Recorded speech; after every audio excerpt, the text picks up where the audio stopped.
So we're in the Louvre Museum in Paris, And this painting is called The Oath of Horatti and it was dated in 1784, and it was painted in Rome. by an artist by the name of Jacques-Louis David. And this painting is part of the neoclassical movement that evolved a little bit before the French Revolution in 1889. And there is a more serious atmosphere regarding art at this time, because before, the nobles were the ones that bought all of the artwork and influenced it, so most of it included things like the Fête Gallant, where it showed the nobles having a pleasurable time and just having fun. And then, but now it's the bourgeois class, the ones that are buying the art and influencing it. Oh, really? Yeah, really. Wow. And they want the paintings that have meaning, and they believe that there has to be messages in these works that would help educate the people. And they were very much influenced and inspired by the old classical Roman and Greek art. Oh, and that's obviously shown in this painting right here, about the whole message and wanting to educate the people. And so the storyline went that the Republic of Rome was at war with Alba, the neighboring town. And so they decided to end the war with 3 men versus 3 other 3 men.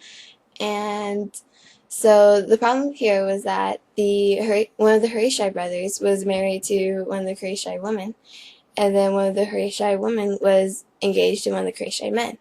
And so this was a problem because either way, both sides would lose. And so in the end, all the Horatti were killed, and then one of the Horatti survived.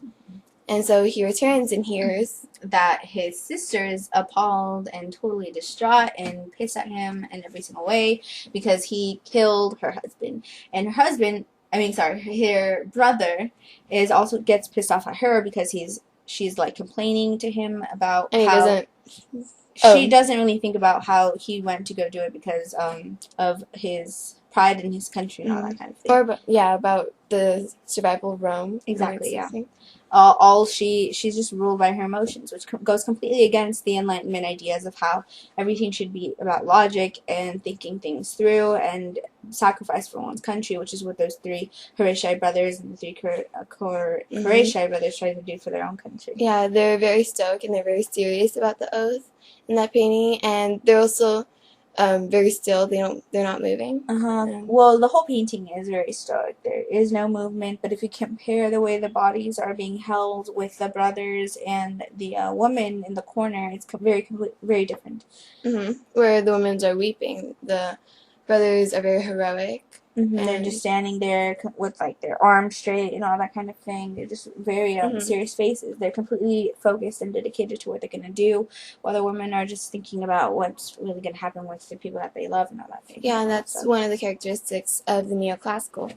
Another one being that there was the emphasis on the people in the front, kind of like a stage, and how there was a lot more light with the people in the front, while the background was a lot more de-emphasized with the darker colors and all that kind of thing. Yeah, and that was also part of their thing to not arouse any emotions and keep everything very radical. And everything was just about getting the message out.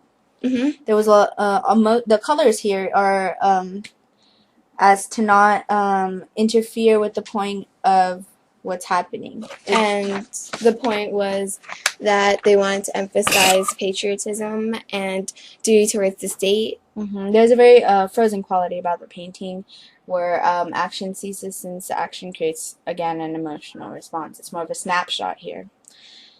And so, going back to it being about self-sacrifice, the government, actually, of Louis XVI bought this painting because it really was about patriotism and nationalism and sacrifice for one's country. And that was the same with the bourgeois, who thought that the nobles didn't do this and that they didn't have their duty towards the state. They were completely against them in every single way.